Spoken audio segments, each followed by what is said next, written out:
Hey, good afternoon. Jason Phillips from Appraise. Accidentally hit the pause button on this 1970 Challenger convertible video that we're shooting for a client. So this is officially part 2 of a video that was supposed to be one long video. And here we go. We've covered the exterior body, the paint, the trim, and the glass.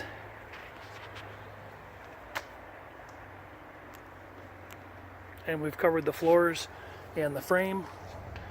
We have not covered the interior.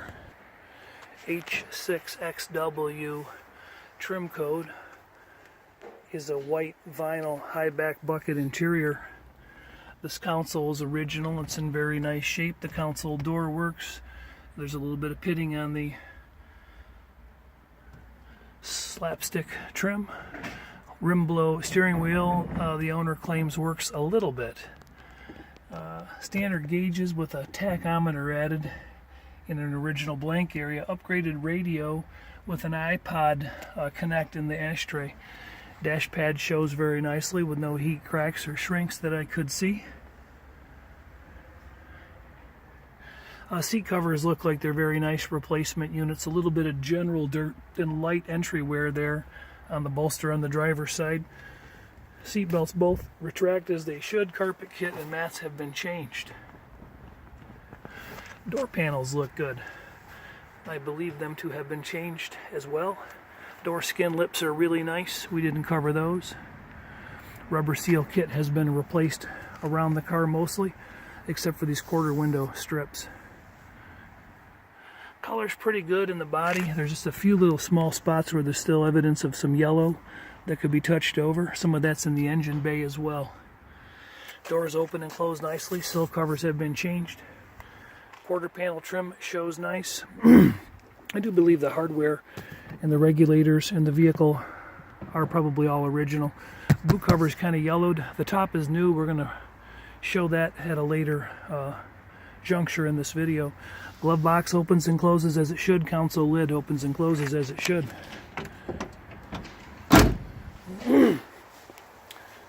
Hopping under the car, the core support upper tie bar is in nice shape.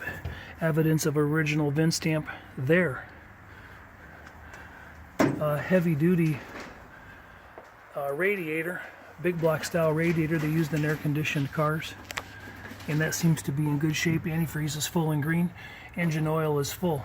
The radiator core appears to be in good shape. Clutch fan has a little bit of drag on it. Date coded wires, electronic feed into the ignition for electronic Chrysler ignition components. 3-speed wiper motor. Original fender tag is present. H code 318 car. Power steering, power brakes. Up here in the inner fender structure, you can't see any buckling or separation, anything unusual from past collision work or collision repair. You can see a few spots of chips where the former yellow is showing. Engine starts up good when it's cold. We did a cold start when we pulled it out of the garage. I've been here a while. It's 69 degrees. The engine bay 67 at the water pump, 61 on the valve cover. That's 55 on the pavement, so you can see it's still a pretty cold car. We're going to give it a fire up. Alternator's been replaced.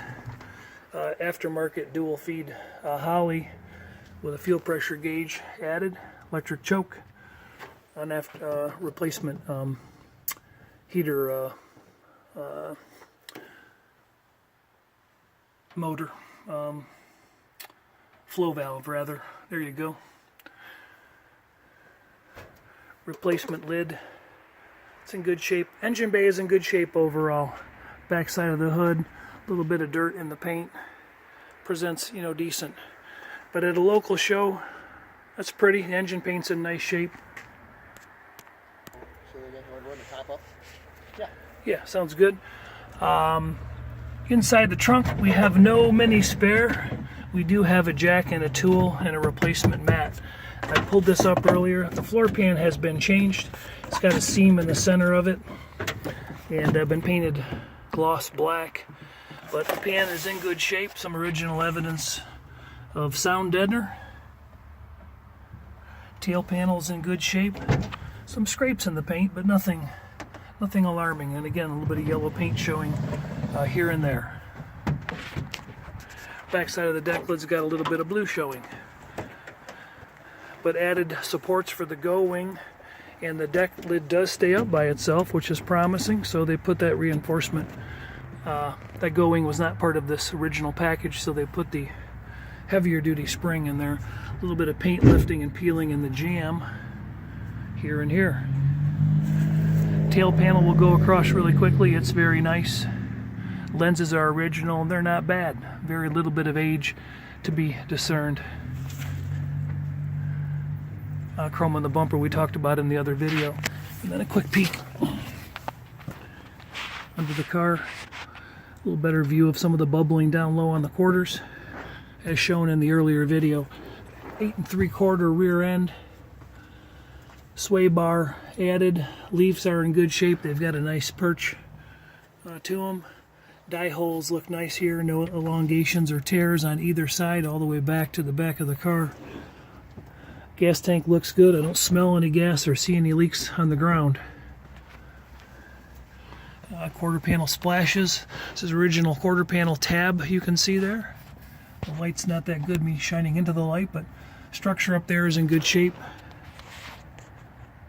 And the underbody again, floor pans look original with good original sound deadener on them in place. Tires range from 12-30 seconds to 17-30 seconds of tread. The rears are slightly bigger BFGs than the fronts. Upgraded aftermarket 15-inch magnums, slightly wider in the rear. Those were not part of the original trim tag options.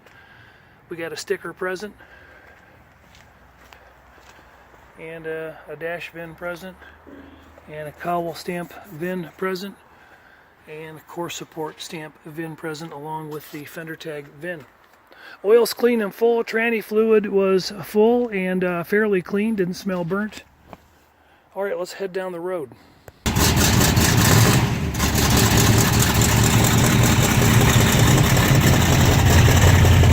got a little bit of oil smoke.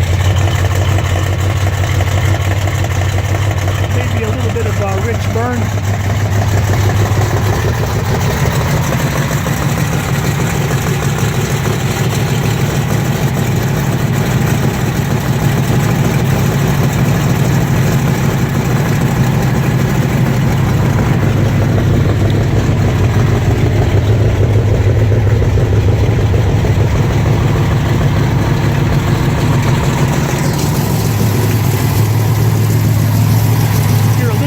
Exhaust clicking and ticking on this side.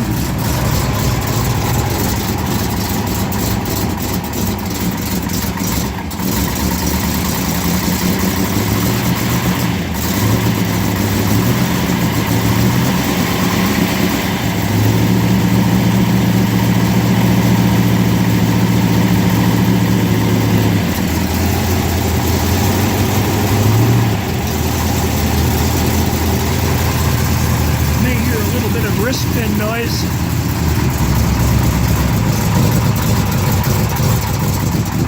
You may hear a little bit of wrist pin noise down there.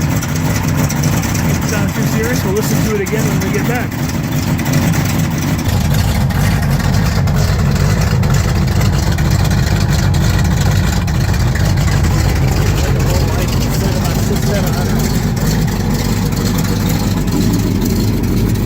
All pressure's around 70 pounds on an aftermarket gauge. Water temperature hasn't come up yet.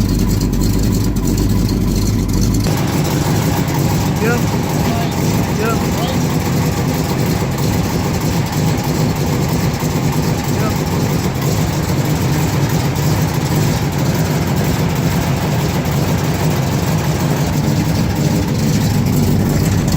Brakes.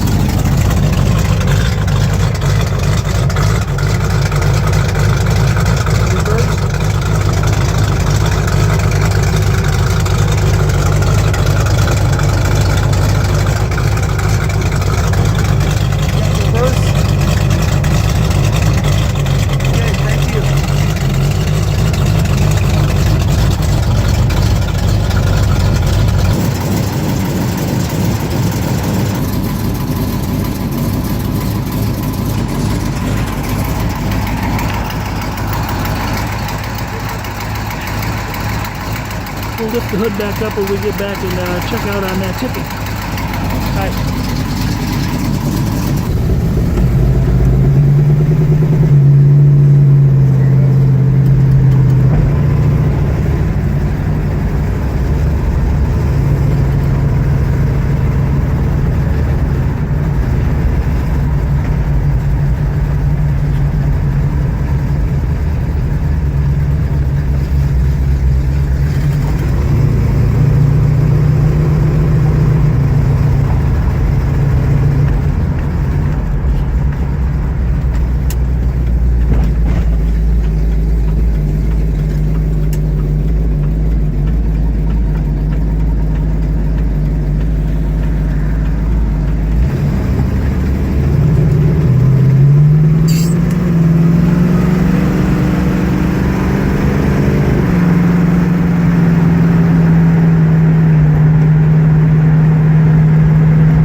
Jason Phillips from Appraise. This is part 2 of a 2-part pre-purchase inspection video done for an out-of-state client considering purchasing this vehicle. This video gets published only after the client gets a chance to look it over and see what he thinks. If you need inspection service like this, give us a call, 800-301-3886.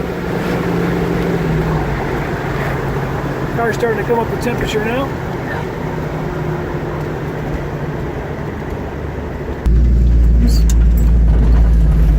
A little bit of squeaking coming from inside the steering wheel.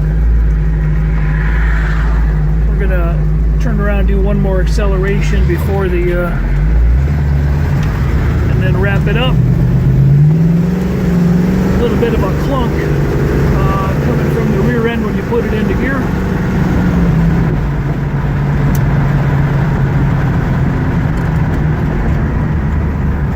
Suspension seems to hold nice and tight. Brakes seem to apply evenly. Alright, we're going to get at it a little bit.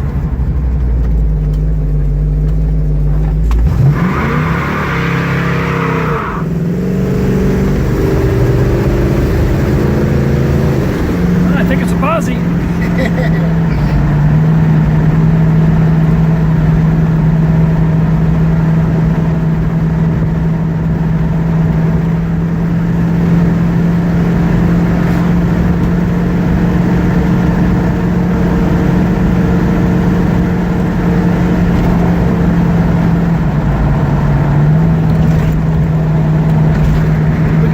Back to the house, we'll check a few more features, but overall it appears to be a good running driver style car. Older repaint, pretty good adhesion. It doesn't appear that the body's had any collision issues. A little bit of lifter ticking, or perhaps some wristband noise noted when I was underneath the car, underneath the hood earlier, and underneath the car. The transmission seems to shift out nicely.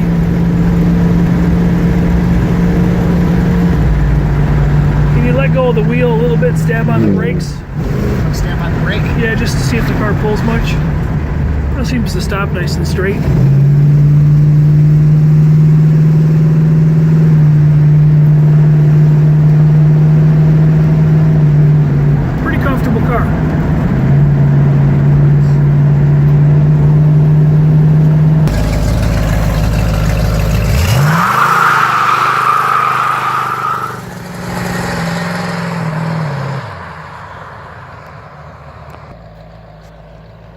It was nice that the client was willing to give us a little burnout there.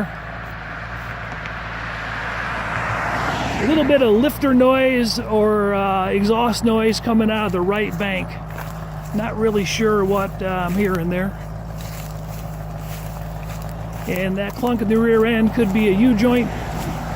May need some shimming, but the car appears to sit pretty proper in the road. Definitely burning rich. It's got a newer Holly on there, but I bet it needs some more dialing in. Jason Phillips from Auto Appraise. Thanks for hanging out.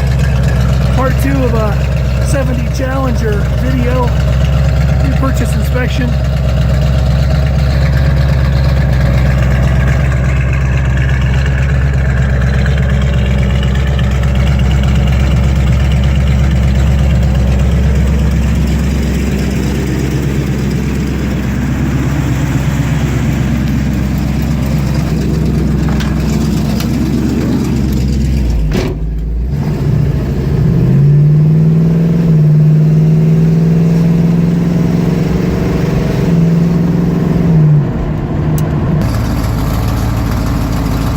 Last minute thoughts. The exhaust is definitely leaking down here.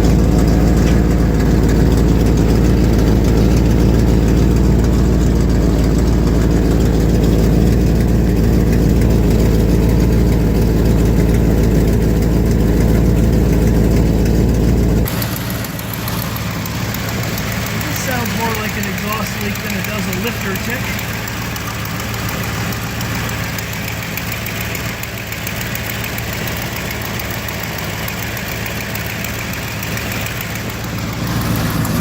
Rev it up a little bit.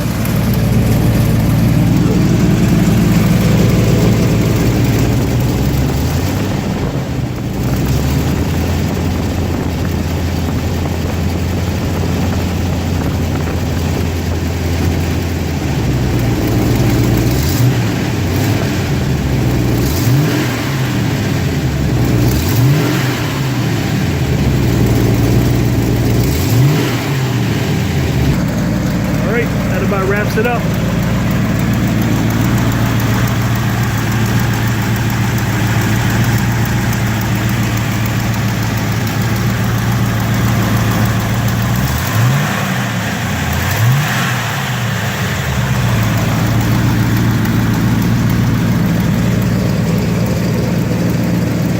Thanks for hanging out. 800-301-3886.